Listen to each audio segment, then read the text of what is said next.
Thank you, Ed. What good point. So now the panel discussion.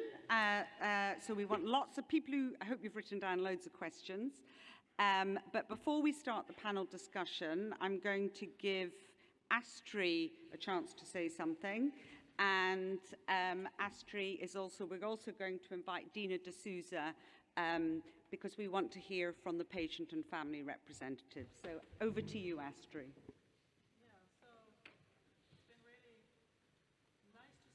Really stands out for me from all these presentations is the diversity of it all, which really pleases me, that there are diversity and different angles to kind of attack this disease. I think that's really needed and really good. Also, the time and effort and money it takes from all of us, really. But also what's really promising and a good thing from my perspective as a family member is that you are moving, and PTC is leading on that, you are moving towards earlier, really early stage, what in my dialect I would call prodromal maybe. So that's some of the things I take home from this. But Dina, you have both a family background and a scientific background, and I know you have followed the field very closely for quite some years now. What are your comments? Do you have any messages to the people here, or what are your thinkings about all this? Thank you, Astri, and everybody. Yes. So I'm Dina de Sousa. I'm a part of the EHA board and Scottish board, and it is so nice to be here. Hugging everybody. Just wonderful. So I am, and I'm an open book with everybody that I meet. I am an HD family member, patient, possibly reaching the prodromal stage. In my family, it's a late onset. And clinical trials for any disease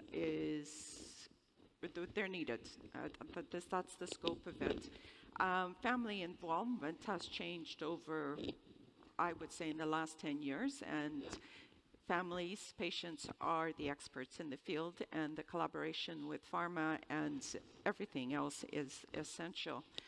Now, I'm a glass half full girl, so when I found out about HD 14 years ago and gene positive, I never really thought with my science background that there would be something in my lifetime.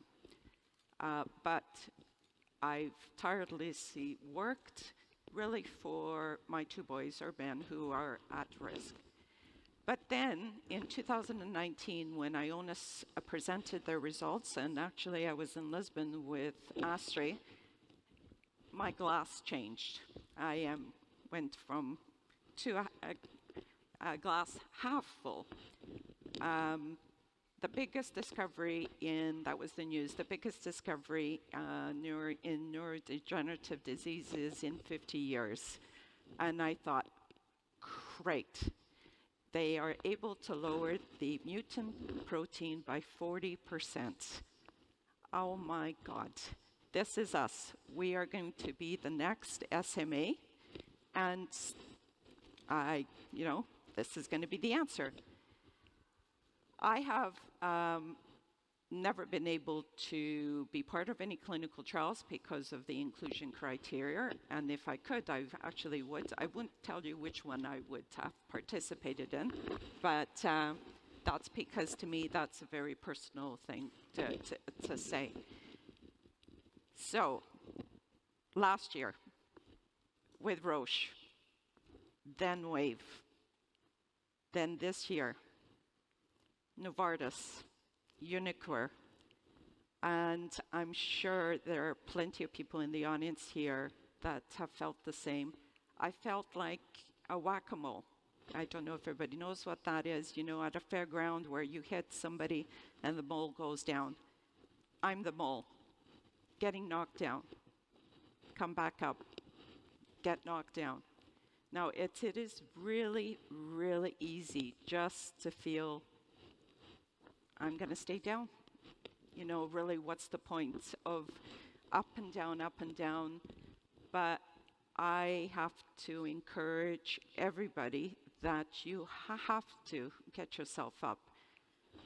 Even with all the bad news, we are still super fortunate that there are so many other clinical trials going on. Now, I'm going to steal something from one of Ed's talks. I seriously believe that this is not going to be a one-thing treatment. It will be a cocktail of things. And the disease is so individualistic and so diverse and complex, like everybody in here knows. So even maybe the cocktail will have to be altered for individuals. But if we can actually kick the onset of the disease into geriatric age, for me, we have passed the finish line. And that's my comment.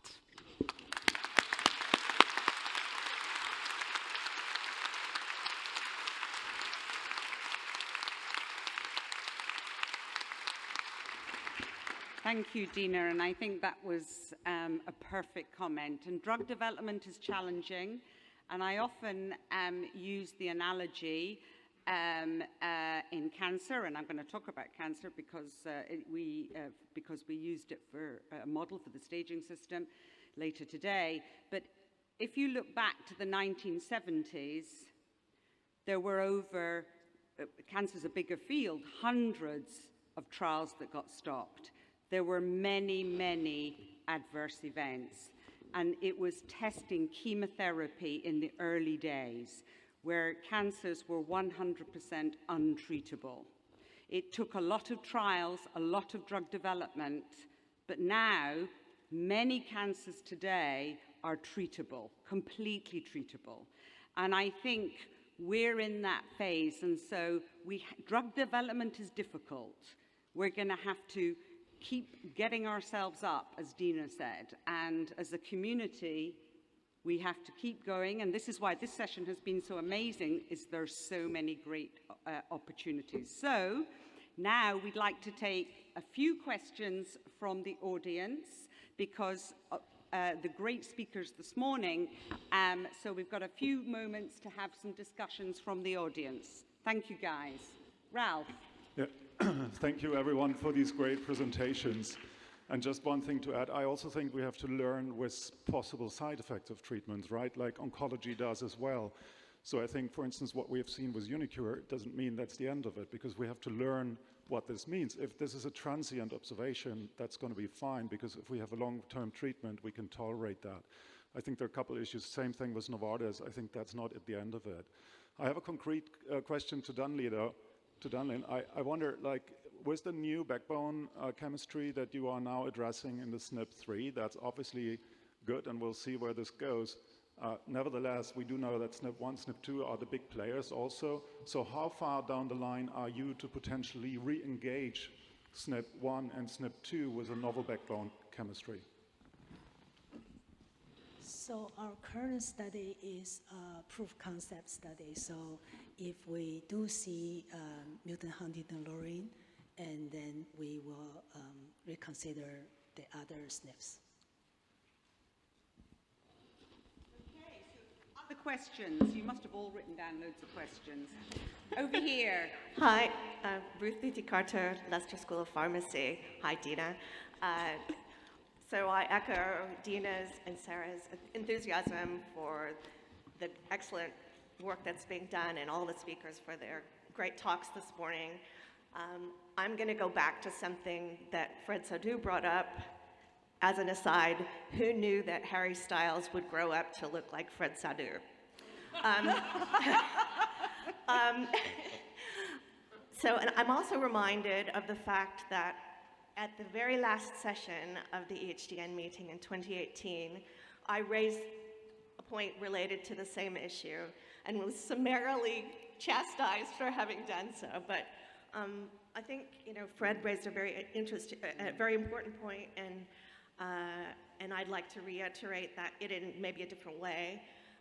If we don't know the relationship between CSF mutant Huntington and brain parenchymal CSF brain parenchymal Huntington, and we don't have an assay for wild-type a very highly quantitative assay for wild-type Huntington, or know how that would correlate with wild-type Huntington levels in the brain, how do we know that we're not overshooting Huntington-lowering therapies? Yeah, that's a very, very important question because, and it's a critical question for the field, Ruth. I completely agree with you. Okay, over to the panel. Who'd like to answer that question? So that is an excellent question. We have some estimates from large animal models. So in our specific case, this is UniQure, we're of course administering the gene therapy directly into the striatum, and then we're measuring the decline of mutant Huntington in CSF. We'd like to understand, in the ideal world, we'd have a beautiful mathematical model of how that translates. In fact, what we have is some studies in pigs where we show that about a 70% knockdown in the striatum results in about a 40% decrease in the mutant Huntington in CSF. Unfortunately, we can't do the same study in people, so we don't know exactly what it really means. The one thing we do know, though, is that, at least in our case, we did design our microRNA so that they can't actually knock it down more than a certain amount.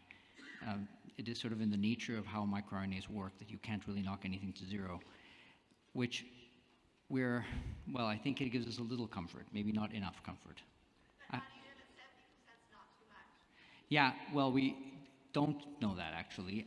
We have some very indirect arguments for how much we think is acceptable, mostly based on the phenotype of people who are heterozygous and have mutations that decrease the production of Huntington. And so based on that, and of course based on preclinical studies, we know that the animals seem to be fine, but there's a limit to how much you can investigate the animals.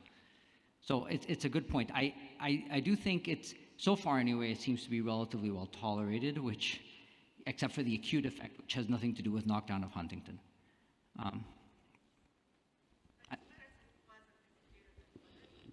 Sorry?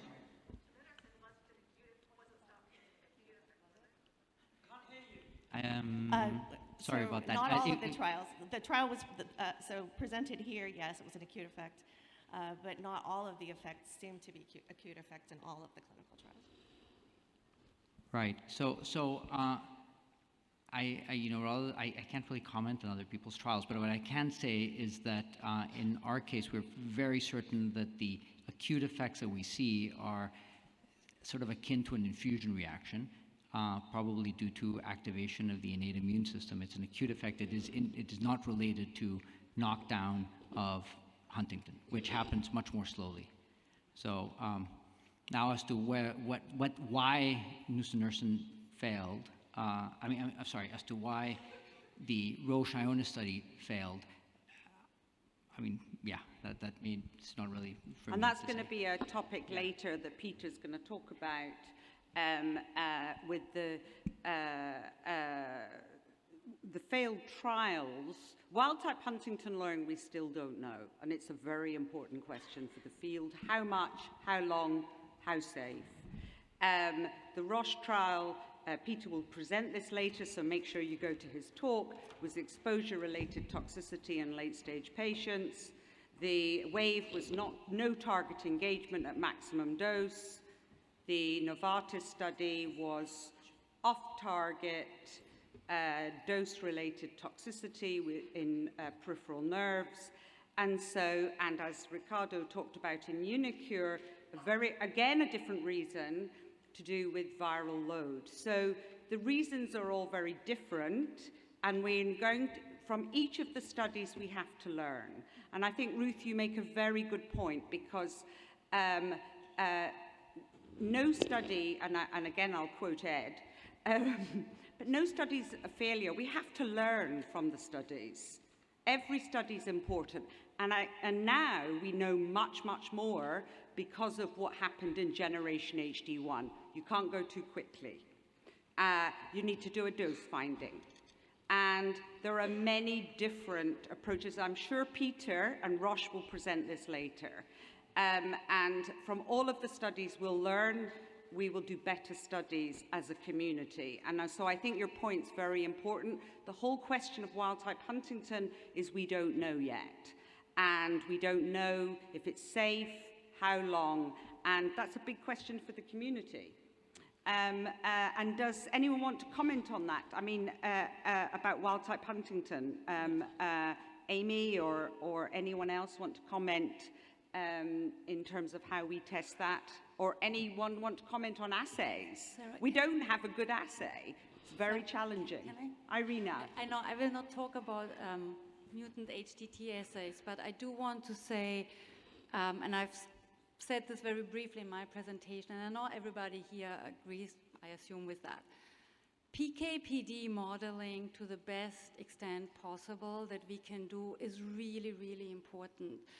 And it's, of course, not easy because in humans, we don't know exactly what the brain exposure is. But what we have tried to do at Triplet is using some of the animal data where, you know, it sounds brutal, but we kill the animals. So to measure the brain exposure of the drug, how much drug is in the brain, how much of the exposure of the drug can we measure in CSF at the same time point, and then how much knockdown or target engagement do we have?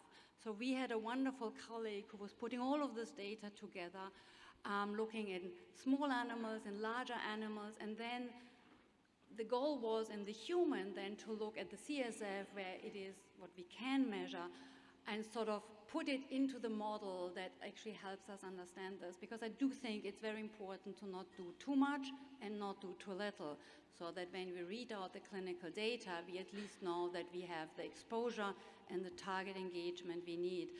But it is very difficult, and having the right pharmacodynamic assay can take a long time. So, Dina. Sorry, I'm not going to comment on the science part of that, but as a patient, yes, it's very hard to see these trials fail. And of course, my science background, I understand why they fail, but as a community, for the community anyways, these drugs failing is not the end of the world, because there are little hiccups, little bumps on the road. And the HD community is fantastic. It's resilient. It's the best in the world. We have the best enroll. I don't think there's any other rare disease that has this spectrum, and we need to fight. Thank you. I agree.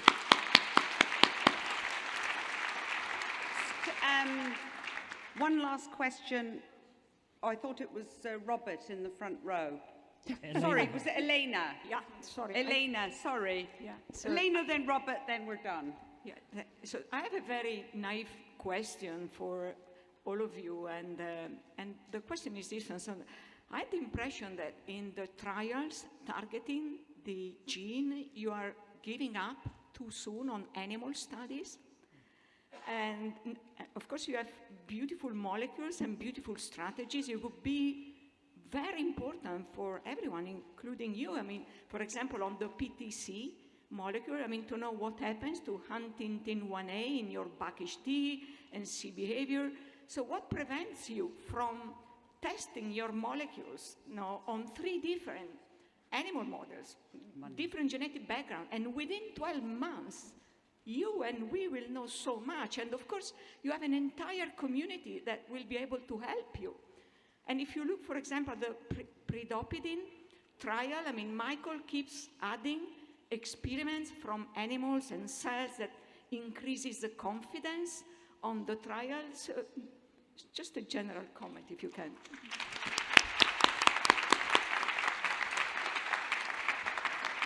Amy, do you want to answer that one? Yes, thank you. I agree, and I'd say these presentations are very important, but they're also very brief. So please do not assume because you haven't seen more that there isn't more. For the case of PTC, the development of PTC 518 is about a decade-long process. So by no means have we only looked in BAC-HD. We just have to select thoughtfully what we will discuss in the brief time that's allotted. So I can take that feedback, though. We will be speaking again inevitably in the course of life, and add, learning from Michael's example, add some more data that might be relevant to the community. It's a good point. And I think because we asked the speakers to give 10-minute data blitz, they all have, and many companies have enormous amounts of preclinical data, including Irina, which you didn't show, for example. And I think because a 10-minute data blitz, they just can give the top line. I think, Elena, your point is absolutely spot on. I think there need to be 45 minutes each, and we get a full data. And maybe that's for the next meeting. So, final one, Robert. Thanks so much. Robert Pacifici from CHDI. So I just wanted to make a quick comment that we share the community's desire for more sophisticated biomarkers to be able to help inform our trials, and CHDI is really redoubling its efforts to deliver those in collaboration with all of you. So you'll hear a talk later from Doug McDonald on some more immunoassays, and even that talk will skim the surface. There's a huge amount of effort going into total, Huntington, exon 1A, all the things that people are hungry and thirsty for. We also share, I think it was Ruth Luthly-Carter's concern that just looking in the CSF is an imperfect window.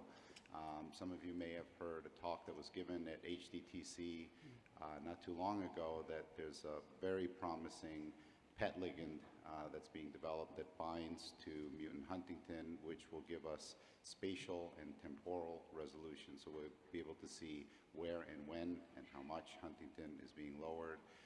There are backup molecules that are coming behind it as well, and continuing efforts to look at different species of Huntington. So all those things are very much in the works and should complement the trials that are ongoing now and are planned for the future.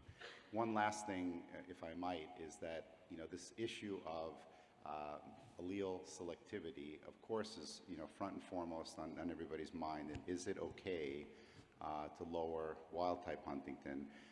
That remains an unresolved question, but to my mind, the bigger question is whether or not we can get even a whisper of human efficacy from Huntington lowering. And best I can tell so far that we haven't yet, but the reason for that is not because efficacy is being obfuscated by on-mechanism tox of lowering wild-type Huntington. So we still need to keep our eye on the prize. What we'd like to do is to see that whisper of human efficacy validating this mechanism, and then we can take the luxury of developing a more sophisticated target product profile to get the type of drug that will be eventually approved. So thanks for listening.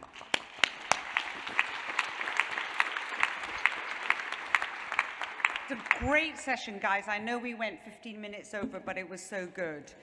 You've got a 15-minute coffee break, and there is a biomarker session later where all of the things that have been brought up in this session will be discussed.